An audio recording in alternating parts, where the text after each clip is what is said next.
नमस्कार दोस्तों, एक बार फिर स्वागत है आपका हमारे YouTube चैनल पे, जिसमें आज आपके लिए लेके आए हैं हमारा भारत से भारत सम्मान ज्ञान के महत्वपूर्ण प्रश्न भाग 14। जिन साथियों ने अभी तक हमारे पिछले भाग को नहीं देखा है, वो हमारे YouTube क्लास पे आके देख सकते हैं। पिछली परीक्षाओं पे आधारित प्रश्न हैं।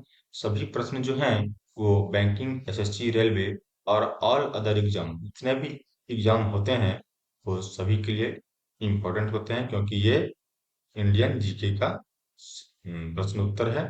चलिए चलते हैं भाग 14 का पहला प्रश्न की ओर। आज का हमारा पहला प्रश्न है, महाराष्ट्र के वारकरी संप्रदाय की स्थापना किसने की थी? देखिए, वारकरी संप्रदाय याद रखिएगा, इसका आंसर होगा ध्यानेश्वर ने की थी। किसने किया था? Option number C, Dnyaneshwar. ठीक है, ध्यान रखिएगा। जिन प्रश्नों के आंसर आपको पहले से पता है उसे आप कमेंट में करेंगे, और जिन प्रश्नों के आंसर आपको पता नहीं है उसे आप नोट कर लेंगे।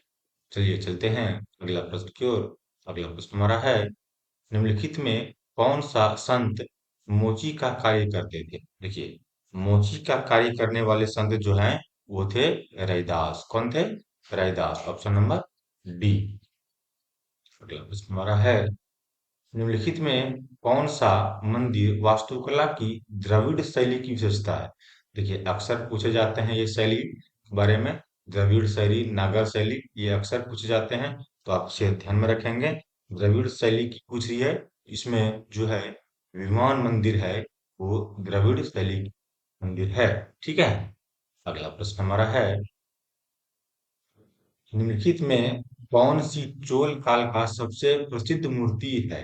देखिए, चोल काल की सबसे प्रसिद्ध मूर्ति जो है वो नटराज की है। किसकी है? नटराज भगवान शिव की मूर्ति है। चलिए चलते हैं अगला प्रश्न की ओर। अगला प्रश्न हमारा है, महाबलीपुरम में पैगोडा किसके द्वारा बनाए गए थे? देखिए, महाबलीपुरम में जो है पैगोडा है वो किसके द्वारा बनाए गए थे? वो बनाए गए थे पल्लव राजाओं के द्वारा। किसके द्वारा बनाए गए थे? पल्लव राजवंशों के द्वारा या राजाओं के द्वारा बनाए गए थे। अगला प्रश्न हमारा है, पाली भाषा में निगंठा नटपुत किसे कहा जाता है? निगंठा और नटपुत जो कहा जाता था वो महावीर को कहा, किसको कहा जाता था? महावीर को कहा जाता था, गया था। अगला प्रश्न हमारा है, निम्नलिखित में से कौन सा तमिल व्याकरणिक ग्रंथ है? तमिल व्याकरणिक ग्रंथ जो है वो इसमें से कौन से हैं? वो से हैं, देखिए, तमिल से हैं तो टोकलामपियम, टोकलामपियम। ठीक है, ऑप्शन नंबर सी, तमिल नाम थोड़ा सा है। और ये प्रश्न हमारा है, कौन सा वेद आधा गद्य और आधा काव्य में है? देखिए, आधा गद्य में है और आधा काव्य में है, वो है हमारा यजुर्वेद। कौन सा वेद है? यजुर्वेद। Option number D. और यह प्रश्न हमारा है, कल्हन की राजतरंगिणी की रचना किसने कौन सी शताब्दी में की थी? कल्हन की राजतरंगी, देखिए, राजतरंगी की रचना जो है वो कौन सी ईस्वी में की थी? वो की थी 12वीं ईस्वी में। किसमें की थी? 12वीं ईस्वी में की थी। अगला प्रश्न हमारा है, वल्लवी काल किस काल को कहा जाता है? वल्लवी काल जो है वो गुप्त काल को कहा जाता है। Option number D. अगला प्रश्न हमारा है, वैदिक काल में किसी यज्ञ में, यज्ञ सामग्री में चूरा का प्रयोग किया जाता था? देखिए, चूरा, चूरा का प्रयोग किया जाता था वो 17 मणि यज्ञ में किया जाता था। किसमें किया जाता था? 17 मणि यज्ञ में किया जाता था, ध्यान रखिएगा। अगला प्रश्न हमारा है, ऋग्वेद के अनुसार दशरथ युद्ध किस नदी पर हुआ था? देखिए, दशराज युद्ध, ध्यान दीजिएगा, दशराज युद्ध है। दशराज युद्ध जो है वो किस नदी पे हुआ था? हुआ था पुरुषनी नदी पर हुआ था। किस पे हुआ था? पुरुषनी नदी पे हुआ था। अगला प्रश्न हमारा है, जहांगीर ने फारस के राजा शाह अब्बास प्रथम की पेंटिंग के लिए किसे फारस भेजा था? देखिए, पेंटिंग के लिए जो फारस भेजा था वो भेजा था विशन दास को किसे बनाया था? विशन दास, ऑप्शन नंबर डी। फारस के अब्बास प्रथम की पेंटिंग, देखिए ध्यान दीजिएगा, अब्बास प्रथम की पेंटिंग थे से विशन दा विशन दास को जहांगीर ने फारस भेजा, ठीक है। अगला प्रश्न हमारा है, वेदों का प्रमुख टीकाकरण शयन किस साम्राज्य से जुड़ा हुआ है? वेदों का प्रमुख टीकाकरण से, देखिए ध्यान दीजिएगा, ये जुड़ा हुआ था विजयनगर साम्राज्य। ये जुड़ा हुआ था विजयनगर साम्राज्य, ऑप्शन नंबर बी। अगला प्रश्न हमारा है, निम्नलिखित में कौन सा मंदिर चोल साम्राज्य के संबंधित है? चोल साम्राज्य से संबंधित जो मंदिर है वो कौन सा है? वो है कैलाशनाथ का मंदिर। क्या है? कैलाशनाथ का मंदिर जो है वो चोल साम्राज्य से संबंधित है। प्रश्न हमारा है, निम्नलिखित में महायान बौद्ध पंथ के अनुसार कौन सी भविष्य के बुद्ध हैं? देखिए, महायान बौद्ध पंथ के अनुसार बोल रहा है कि भविष्य के बुद्ध, ध्यान रखिएगा, भविष्य के बुद्ध थे मैत्रेय। कौन थे भविष्य के बुद्ध? मैत्रेय थे, ऑप्शन नंबर डी। अगला प्रश्न हमारा है, संथारा प्रथा किस धर्म से संबंधित है? संथारा प्रथा जो है वो जैन धर्म से संबंधित है, ऑप्शन नंबर डी, जैन धर्म। अगला प्रश्न हमारा है, भारत में झंडा दिवस कब मनाया जाता है? देखिए, झंडा दिवस की बात कर रहा है तो मनाया जाता है हमारा 7 दिसंबर को। क्यों मनाया जाता है? 7 दिसंबर को।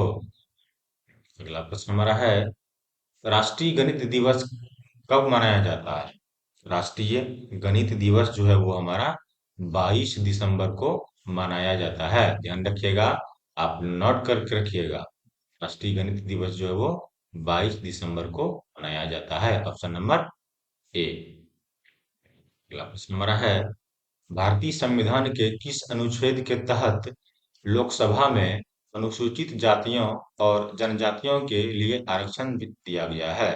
देखिए, क्या बोल रहा है? अनुच्छेद के तहत लोकसभा में, ध्यान रखिएगा, लोकसभा में अनुसूचित जातियां और जनजातियों को आरक्षण दिया गया था। किस अनुच्छेद के तहत? अनुच्छेद 330 के तहत जो है अनुसूचित जातियां और जनजातियों को आरक्षण दिया था। अगला प्रश्न हमारा है, केंद्र शासित प्रदेश लक्षद्वीप के न्यायिक क्षेत्र का कार्य कौन सा न्यायालय करता था? न्यायिक क्षेत्र का कार्य जो है वो हमारा केरल हाईकोर्ट कौन करता था? केरल हाईकोर्ट करता था, ऑप्शन नंबर ए। अगला प्रश्न हमारा है, सुप्रीम कोर्ट के जजों की संख्या कौन बदल सकता है? देखिए, सबसे बड़ा जो हमारा सुप्रीम कोर्ट है वो कौन बदल सकता है? वो संसद में कानून द्वारा संसद बदल सकता है। उसको कब बदल सकता है? संसद बदल सकता है, और सांसद ही है जो इनका वेतन का भी अ, वेतन को भी फिक्स करता है ताकि किसको कितना वेतन मिले, ठीक है, ध्यान रखिएगा। अगला प्रश्न हमारा है, दिल्ली को एनसीटी राष्ट्रीय राजधानी प्रदेश संविधान के किस संशोधन से बनाया गया है? देखिए, दिल्ली को जो है राजधानी बनाया गया था 69वां संशोधन के द्वारा। 69वां संशोधन के द्वारा राष्ट्रीय राजधानी प्रदेश बनाया गया था, ठीक है। अगला प्रश्न हमारा है, भारत में 3 स्तरीय पंचायती प्रणाली कितनी जनसंख्या के ऊपर वाले राज्यों में है? देखिए, क्या बोल रहा है? 3 स्तरीय पंचायती प्रणाली जो है वो 20 लाख से ऊपर की जनसंख्या वाले राज्यों में है। अगला प्रश्न हमारा है,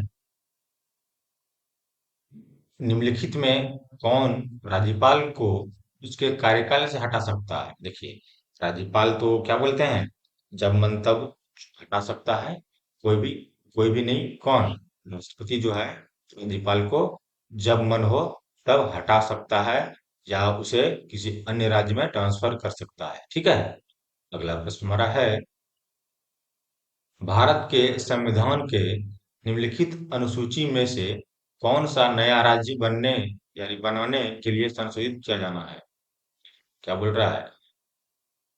नया राज्य बनने के लिए संशोधित। नया राज्य जो बनेगा तो वो पहली अनुसूची के अनुसार ही बनेगा। क्या है? ऑप्शन नंबर ए, पहली अनुसूची के अनुसार। अगला प्रश्न है, उपराष्ट्रपति जो हटने का प्रस्ताव इसमें पेश किया जा सकता है। उपराष्ट्रपति को हटाने के लिए जो प्रस्ताव है वो केवल राज्यसभा में प्रस्ताव किया जा सकता है। अगला प्रश्न हमारा है, सीमा प्रबंधन विभाग किस मंत्रालय के अंतर्गत है? देखिए, सीमा प्रबंधन विभाग, ध्यान रखिएगा, सीमा प्रबंधन विभाग जो है वो हमारा गृह मंत्रालय के अंदर है। Option number A. अगला प्रश्न हमारा है, क्षेत्रफल के हिसाब से भारत की सबसे बड़ी लोकसभा कौन सी है? क्षेत्रफल के अनुसार से जो भारत की लद्दाख जो है वो सबसे बड़ी लोकसभा है। अगला प्रश्न हमारा है, संविधान का अनुच्छेद 123 किससे संबंधित है? देखिए, संविधान का जिक्र किया है, 123 जो है वो हमारा राष्ट्रपति का अध्यादेश से संबंधित है। 123 के अंतर्गत राष्ट्रपति जो है वो अध्यादेश जारी करता है। ठीक है, ध्यान दीजिएगा। तो हमारा जो भाग 14 है इंडियन जीके यानी भारत सम्मान ज्ञान का, वो यहीं पे समाप्त होता है। सभी कम्पिटेटिव एग्जाम के लिए हमारे चैनल जो कि डिस्को क्लासेस है उसे सब्सक्राइब करें, लाइक करें, कमेंट करें, अपने दोस्तों के साथ शेयर करें और बेल का घंटी भी दबाएं ताकि हमारा आने वाला वीडियो आपको पहले प्राप्त हो। तब तक के लिए हमें आज्ञा दीजिए। धन्यवाद। जय हिंद।